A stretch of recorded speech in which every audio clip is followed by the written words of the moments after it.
and welcome on in to another episode of Getting Well with Terry and Friends. I'm Terry, that's Nick, and today we're going to be going over a smaller slate, only 4 games on the slate for NHL today, but I did want to announce there will be a NFL playoff show on Friday, tentatively scheduled for 6 p.m., so make sure to tune into that, and you should be able to tune into it on ESP as well, as we're planning to go on with ESP channel. We'll be going over our basic thoughts for this week and the rest of the playoffs, playoff futures, and all of that fun stuff. So make sure to tune in to the NFL playoff show on Friday, scheduled for 6 p.m. currently. But we'll jump into the NHL slate today. We'll jump right into the first 2 games. I love the first 2 games on the slate. It's been weird the last few days. I love the first few games, and then the rest of the slate, I just stay off the night slate. But it's been working for me, especially yesterday. So in this game here, Washington Capitals minus 172 to minus 185. Philadelphia plus 145 to plus 160. Sixes right across the board. There is 6.5 in this game. Philadelphia continued their winning ways with a win in Buffalo, but I'm not. Yes, it was a shutout win against the top scoring team in the NHL, so that Flyers deserve that. But I'm still not sold on this Philadelphia team. Washington 13-2-2 in their last 17 games, coming off a 1-0 home win against Columbus, where their offense wasn't very good. Having Backstrom and Wilson both come into the lineup, it didn't have the impact immediately as you would expect it not to, because they've been out for so long. It's going to take a little bit of time for chemistry to build and for them to get going. So the Capitals offense was not too good in that one. I think they get much better in this one. Philadelphia, yes, they've been winning, but they faced San Jose, Arizona, and Anaheim during that stretch. So 3 of their wins aren't that impressive to me. Washington, 6-1 in their last 7 trips to Philadelphia. They won 5 of the 6 games by multiple goals. 10-5 in the last 15 meetings against Philadelphia. They won 7 of the 10 games by multiple goals. I like Washington here on the puck line. I also have Alex Ovechkin to score at plus 100 and Evgeny Kuznetsov to get an assist, plus 100. Both players have been off the score sheet the last 2 games, but prior to that, they were both obviously on the score sheet. Ovechkin scores, Kuznetsov assists, plus money on both. I like it. I think we get a dominant Caps victory in this one. Kind of like that Toronto game with a score. Maybe not 6-2, but I expect a multiple goal victory by the Caps and a dominating win in this one. Nick, Capitals, Flyers, what do you think here? I'm a little bit on the opposite side here. I have this game projected 2.93 to 2.51, so I saw a little bit of value here on the under. I got under 6 at plus 104 in this game. I have this game projected at 5.44 goals scored, so I did see some value there. I also took the Capitals team total under 3.5 at minus 120. Saw a little bit of value here with that number, seeing that it did have them only projected for 2.93 goals, and it's only $1.20 here for this team total under. Last night we saw 9 out of the 10 games go under or go over. I think we could see a little bit of regression towards the under tonight. I do have one over bet tonight, but this is not that game. I do like the under in this spot. I think this is going to be a low scoring type of game. I could see this being 2-1, 3-2, something along those lines. So the Flyers have been playing pretty well defensively. Other than that one game against Toronto, this team has been pretty good defensively, give up no goals to Buffalo. Granted, 2 to Arizona, 1 to LA, but they only gave up 1 to Anaheim, but only 2 to LA, which is a decent offensive team. And then 3 to San Jose and a 4-3 overtime win. It is Carter Hart in net. Carter Hart's been not bad as of late. And I wanted to see Urson a little bit more than Carter Hart in this game, but I still saw value with the under here. So I did take Caps team total under 3.5 and the full game under 6. I think this is a low scoring game. All right. Me and Nick disagree in the first game again, but no big shocker there. I mean, it could Richie be is 3-1 here. and be fine. 3-1 Richie is here AFL. for the props. Yeah, I suppose. Richie is here for the props. I know I've been killing it on the props lately. Tim says, you were right, Sabres suck. This is a complicated statement. So Nick obviously was saying the Sabres suck to kind of get under Tim's skin. Of course I said that the Sabres suck right now. That game against Philadelphia was horrible. And when teams do go into losing streaks, Buffalo just came off a really hot winning streak. They're going to lose a couple in a row. Tomorrow, Winnipeg. Obviously, that's a game I really want Buffalo to win. And I have been looking at tomorrow's games, and that one I'm kind of torn on at the moment. But I want the Sabres to bounce back for sure. Tim says Flyers, money line. All right. Trap of the night is Edmonton, according to Richie. Don't hate that look. We will get there eventually. Well, not really eventually because there's 4 games, but IceX says Caps minus 1.5. So me and IceX agree. He also said Flyers this morning. They got flip-flopped like absolute crazy. So, well, yes, part of his capping is to see what other people do, and then he goes against them. So he needs to actually know what other people do in order to go against them. / he needs to know what the boosts are in order to know what he's going against. So we'll move on to the next game. Nashville Predators, Toronto Maple Leafs. You can get Nashville plus 158 to plus 145. Toronto minus 172 to minus 185. Sixes, a couple 6.5s available in this one. We briefly discussed this a little bit at the end of yesterday's show. Nashville was plus 175 at that point. Now the best price you can get on them is plus 158. Matthews is not playing, which is kind of what was expected. I like Nashville with Matthews in the lineup. I like Nashville without Matthews in the lineup. Yes, Toronto has a good record without Matthews. I think it's 30-15-2 in the last few years. But this Nashville team is hot right now. Even in games they shouldn't be winning, they are finding ways to win. Their offense has got going. The Preds should not have been plus 175. Now without Matthews, I still think the Preds should not be plus 150. Maybe plus 125, the plus 130 maybe, but the Leafs are overpriced. And I like Nashville as an underdog in this one. I am on Philip Forsberg to score because he has been scoring as of late, and he is plus 200. He is the best odds for a Nashville player to score is Forsberg at plus 200. I think that's a little bit crazy for their leading scorer. So I'm on him to score, and I'm also on UC Parssinen over half an assist. I was on that at plus 175 his last game. Tonight it's plus 150 for him to get an assist. It's not widely available, but if you're able to get it, take it. If you are able to take him for a point, take him for a point. But I would not take him for a goal because he doesn't really score too much. He assists, and he's on the top line with Forsberg. But I like Nashville in this one as a dog, my dog of the day. Nick, Predators, Toronto Maple Leafs. What do you think on this one? Yeah, it kind of surprised me that this, or not surprised me because obviously the Matthews news is going to move a line.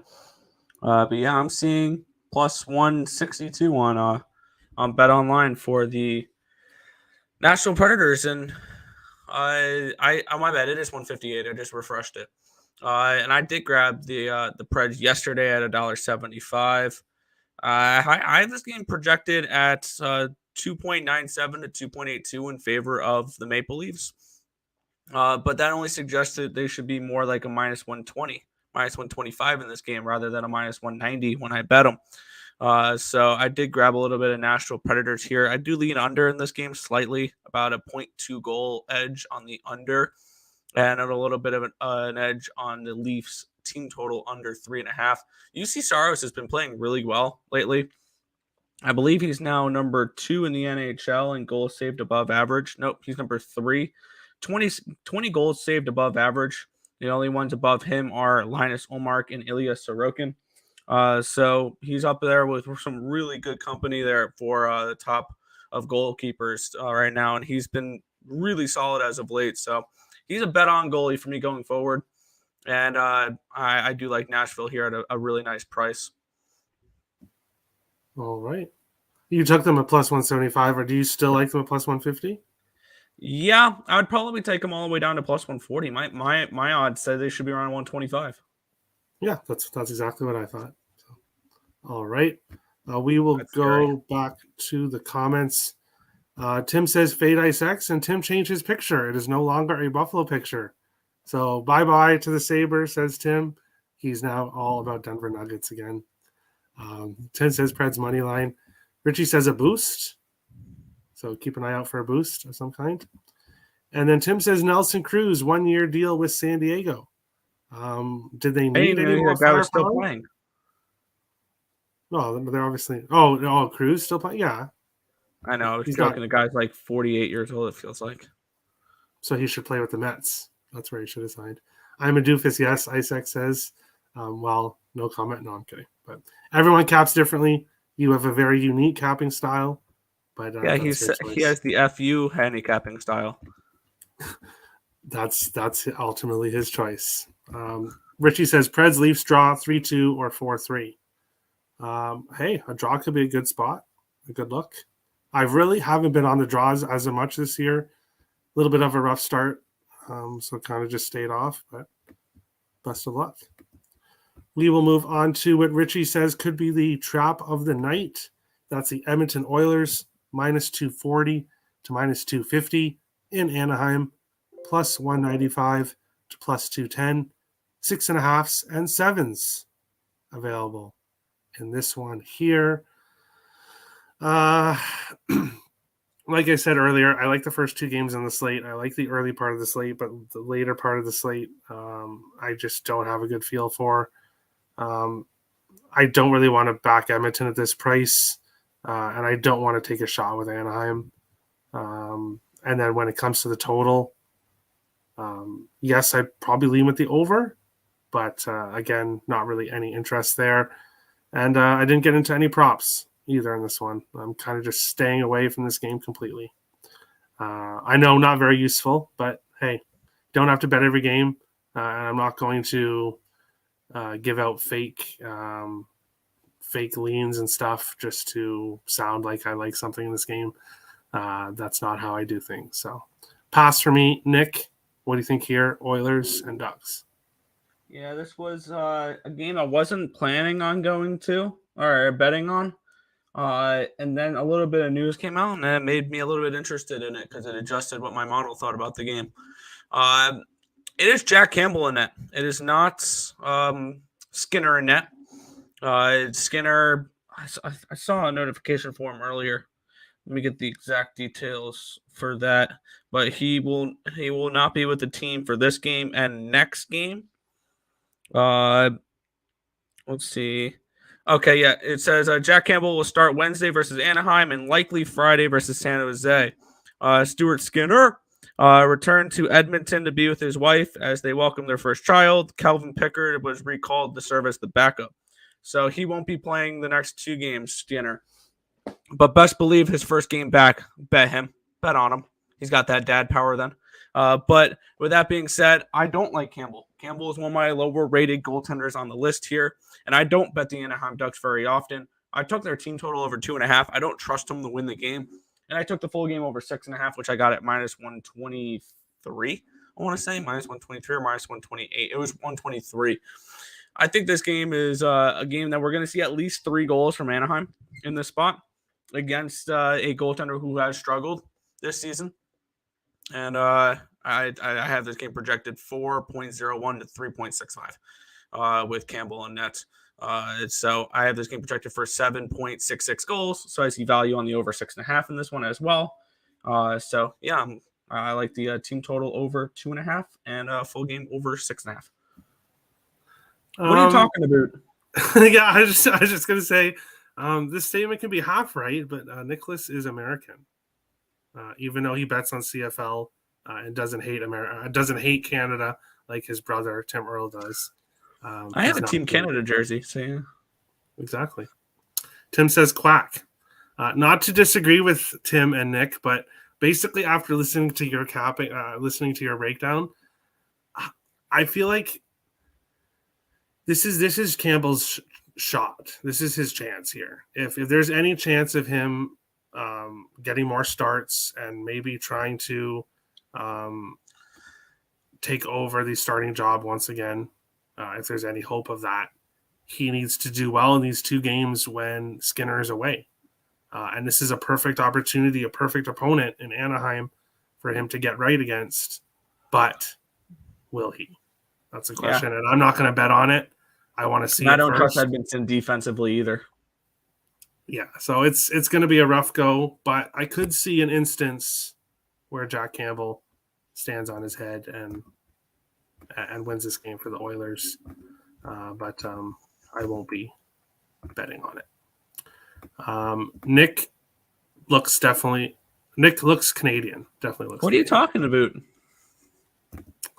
Canada isn't a real country, and Tim is muted now. I'm going to put user in timeout. The first person I'm ever going to put in timeout is Timothy Earl. Bye. Isn't that nice? He's going to come on with a different account now, and he's going to talk. That's okay. I'll mute that too because he's muted me before on Picks and Parlays. No, not you, Tim Smith. Tim Earl. 2 Tims. Richie P says quacking quackers. Hey, we'll see. Not baby, but father shark. That's interesting. And a great segue into our next game. San Jose Sharks, LA Kings. You can get the Sharks plus 165 to plus 180. LA Kings minus 200 to minus 220. 6.5s right across the board in this game. And if you watched the show last year, you will know that the Sharks had dominated the Kings for years. Even with the bad Sharks team that there was last year, they still found a way to get the job done against the Kings. I cashed a few plus tickets on them last year. But this year, the LA Kings have won the 4 meetings or have won the last 4 meetings against the Sharks. So that trend is kind of gone. That betting trend is kind of gone. I'm, again, off this game. If this was last year, I'd be on the Sharks. But this year, it's a pass. LA probably wins this game. They should win this game. But minus 200, minus 222. Even the regulation price wouldn't be maybe like minus 120 or something like that, or minus 130. So you'd have to go with the puck line, and I don't really feel like doing that. So this game is ultimately a pass.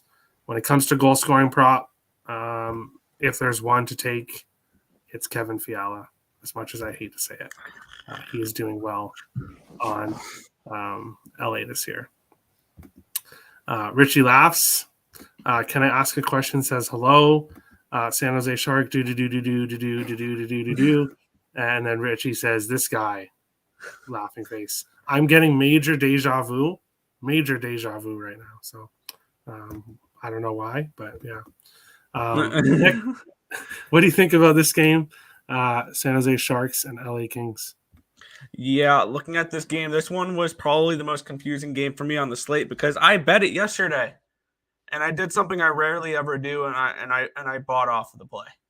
I took the over 6.5 yesterday at even money, and about probably 30 to 45 minutes later, after I bet the game, they announced that Kokkonen was going to play yesterday and Reimer was going to play today, which my model then suggested there was no value on the over anymore, and actually there was a little bit of value on the under. So I just bought off of this one and stayed completely off of this game. If I had to bet a side, I think this game I think the Kings may be slightly overpriced in this game. I had this game projected 3.27 to 2.89. So probably I had the Sharks or the Kings maybe around a minus 140, minus 150 in this game. So there may be a little bit of value with San Jose in this spot. I don't trust them on the second half of a back-to-back. But I do like that they saved Reimer for this game and left Kakinen for the Yotes yesterday. Unfortunately, the Yotes couldn't get it done. But I do think that there is value with the Sharks now at this plus 180 price tag. But wasn't enough for me to go ahead and pull the trigger on this one. I passed on this game. I like the other games better. All right. Isaac says Fiala is part of a boost. So there you go. Kings should route these guys. They should, but will they? But it's the Sharks. Yep. We'll go into best bets because that is the end of today's show. If you missed the beginning of the show, NFL playoff show is on Friday. Make sure to tune into that. But going to best bets, cashed once again with the Kraken plus 3.5, or team total over 3.5 to yesterday. Been on a bit of a tear here on best bets. And my slate today is filled with plus money. All I have is 4 plus money plays. I don't know. I don't know what to do. I'm a little bit torn. I think I'm going to go with my player prop of the day is Philip Forsberg anytime goal at plus 200. That's just way too high. And because I'm doing that, I'll go with Washington on the puck line plus 150 as my best bet of the day. Nick, what is your best bet of the day? I'm going to go with that I'm going to go the same game you went to, and I'm going to go Washington, Philadelphia under the total of 6 at plus 104 is what I got it at. You can get it around even money now. I project this to be a pretty low-scoring Metro game. All right. Perfect. And that is today's show. Best of luck to everybody. Hit the subscribe button if you're new to the channel. If you're watching on Twitter, come join us on the YouTube channel. We'd love to have you in the live chat. We'll be back tomorrow. Big slate in the NHL tomorrow. Lots of games. I'm already hard at work in the research for tomorrow. So we'll be jumping back into that after the show. But Tim says, am I back yet? Oh, now look, he has all his teams in one picture. Nice. Tim Smith says hi. Tim Earl says hi. Tim Smith, did Terry answer your question? Tim Smith says no, and Tim Earl says wow. If I didn't know any better, I would think that Tim Smith and Tim Earl are the same person. And I think, hey, can I ask a question is the same person, but we may never know. Bonk, Terry, bonk. All right, whatever. Whatever that's supposed to mean, IceX. But best of luck to everybody on your bets tonight. Let's all make some money, and we'll be back tomorrow for another episode. Getting Wild with Terry and Friends. Best of luck, guys.